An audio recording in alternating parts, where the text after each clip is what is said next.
So imagine a world where there was never a need for a restoration. It would be quite great, but unfortunately it wasn't God's plan. And many times we don't understand why the apostasy was entirely necessary. But it was entirely predicted way before even the time of Christ. If we go to the teachings of Isaiah was able to see into our times, and he said that there was a time that a great and marvelous work would come forth. After Jesus Christ's crucifixion, both the apostle Paul and the apostle Peter would speak about this. And we read in Acts that there would come a time for a restoration of all things. And Paul later elaborated on this, that there would become a time where there would be no truth, and that there would be another. He also referred to a restoration. But what led to this? What led to this apostasy? What happened to the original Christian church? Well, I would like to start off with how it began, how it became worse, and what happened during the apostasy that led to the restoration. Starting with the first seeds of apostasy actually happened during the time of the apostles. The apostle Peter traveled to Rome, and he established Titus as he established the bishop Linus as the leader of the church. And after 1 year, the apostle Paul arrived doing the job of an apostle, and he was just trying to see what was going on. And he found out that Bishop Linus had entirely diverged from the teachings of the church. So he then denounced him, and he placed the deacon Linus in charge. I know some confusion with the Linus. Moving on. From that point on, both churches continue to exist. The Bishop Linus with his corrupted church, and the deacon Linus as the official church. But with the fall of all the apostles and the last known writing of the Apostle John being somewhere around the 80 to 90 AD, we also had Nero enter into the throne, who had the deacon Linus killed, which was the end of the official church in that time period. And so little by little, the church led by the Bishop Linus started to fall away from the teachings of Christ. As we kept on moving, as time kept going by, somebody said that this was a universal church, sent a letter to Linus and said it was a universal church. And he said, yeah, that's true. We're going to call it the universal church. That's where the name Catholic, that's where the Catholic Church comes from. As Catholic actually means universal. They were trying to appease everyone by including everything. Fast forward a few hundred years to the reign of Constantine. Emperor Constantine then adopted the Roman Catholic Church as the main church throughout the entire empire, as a way to create peace inside of his empire.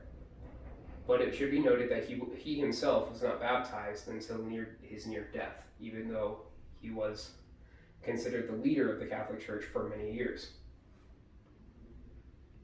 He then changed the capital of Rome to Constantinople, which created a divergence in the church right off the bat. So there's the Roman Catholic Church and there's the Greek Catholic Church. The Greek Catholic Church being in Constantinople and the Roman is being in Rome. This is where we see really how Christianity began to split quite drastically. He then hosted the meeting at Nicene, and they created the Nicene Creed, which created the Trinity. saying that God is one and God is everywhere, and it's a very confusing definition of a God. And this is the most accepted definition of God even today. The Nicene Creed denied many truths found in the Bible, which the Bible at this point still hadn't been put together. Many truths kept on falling away in these churches. There was another meeting that during the reign of the popes, also held at Nicaea, and they introduced idol worship, where we see the idolization of saints and idolizing statues all throughout the Catholic world.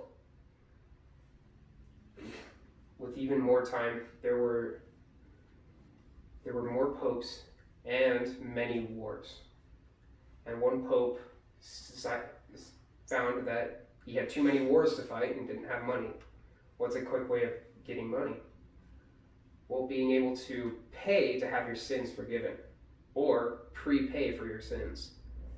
This is called the something indulgences. The law of indulgences, where if you committed a crime or a sin, you could pay the Roman Catholic Church to have your sins forgiven. This actually will come in handy later, so remember this. During this period of the reign of the popes, more and more truths were removed from the world. Even the reading of the scriptures and the common use of the scriptures among the common people. Then we move on to the Reformation, and this is how we sort of build up to the Restoration.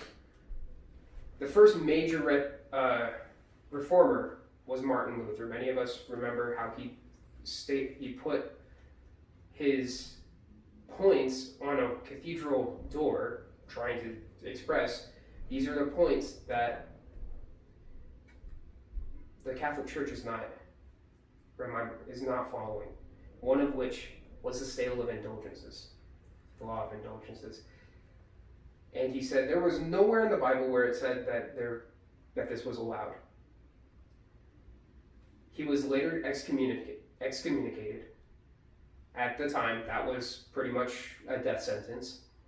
And there was a bounty placed on his head by the Roman Catholic Church, trying to silence him. German princes protected him during this time, and they later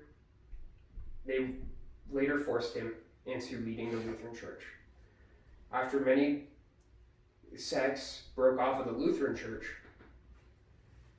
we had ended up with the Puritans who came to the United States. Later, we had the Revolutionary War, which many people were descendants of people that were tired of having religion shoved down their throats. They wanted to have religious freedom. For the first time, with the writing of the Constitution, the first time in human history there was religious freedom, which paved the way for the restoration of the church, and so it could succeed in these last days. Thank you.